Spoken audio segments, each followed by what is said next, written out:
आज हामी यस्तो कुरा सिक्नेछौँ है, मानिसले गल्ती गर्यो भने के हुँदो रहेछ भन्ने कुरा है त है। खोइ खोइ अब ध्यान दिएर सुन्नुहोस् है, यो ध्यान दिएर नसुन्नु पनि गल्ती हो। हजुरहरू स्कुल जानुहुन्छ नि होइन?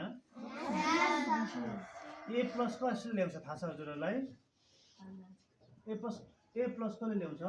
जसले क्लासमा मजाले ध्यान दिएर सुन्छ। तर होइन म आफै भन्छु अहिले, जसले क्लासमा ध्यान दिएर सुन्छ, सरले पढाउँदै गर्दाखेरि यस्तोहरूलाई हेर्दैन, त्यो चाहिँ ए प्लस ल्याउँदैन। जसले ध्यान दिएर सुन्छ, होमवर्क पनि गर्छ, उसले ए प्लस ल्याउँछ। अहिले कसको बानी छ अरूलाई हेर्ने? तपाईँको ए प्लस आएको छैन, त्यही भएर है यताउता हल्ला सबैमा आउनु पर्छ, सानो क्लासमा आउँछ होइन। ध्यान दिएर सुन्नुहोस्। त्यसैले अब हामीले हल्ला गर्नु पनि पाप हो। के रहेछ? किनभने सरले हल्ला नगर्नु भन्नु छ नि होइन, अनि गुरुले भनेको नमान्नु पाप होइन त। अनि साथीहरूसँग झगडा गर्नु पनि पाप हो। बुझ्नुभयो? साथीसँग झगडा गर्नु के रहेछ? पापै छ। अनि अर्कालाई पिट्नु त पाप भइहाल्यो हो। यस्तो आँखाले हेरेपछि त्यो त कति राम्रो रहेछ हौ भनेर चोरो चोरो लाग्यो भने पनि पाप हो। कस्तो अरे? आँखाले हेरेर चोरो चोरो लाग्यो भने पाप हो। चोर्यो भने के हो? झन् ठुलो पाप, झन् ठुलो पाप। अब पाप भनेको चाहिँ के हो त? भनेको कुरा नमान्नु नै पाप हो। अनि पाप गरेपछि चाहिँ के हुन्छ त? काम गर्यो भने के पाउँछ? जस्तो देशभरि गिटी बोक्यो, गिटी कुद्यो भने के पाउँछ? पैसा पाउँछ, ज्याला पाउँछ नि हो।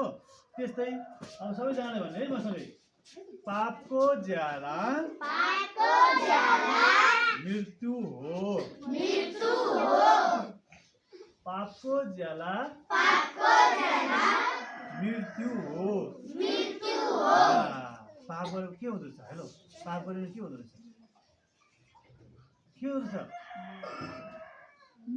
सक्यो अनि मरेपछि के गर्नु भनेपछि त्यसैले हजुर र मैले पाप गर्नु हुँदैन। बुझ्दै हुनुहुन्छ? पाप गऱ्यो भने मरिँदो रहेछ। बाँच्न मनपर्छ कि मर्न मनपर्छ? त्यसैले पाप नगर्ने हजुरहरूले। सबैलाई बाँच्न मन छ नि होइन? अबदेखि पाप नगर्ने है। ओके, अब आउनु कर्कल आउँछ है त। पापको ज्याला मृत्यु हो। पापको ज्याला मृत्यु हो।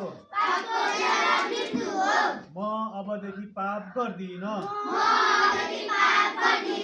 पापको ज्याला मृत्यु हो। अबदेखि म पाप गर्दिन। साँच्चै हो? धन्यवाद। ताली बजाइदिनुहोस् सबैजनाले।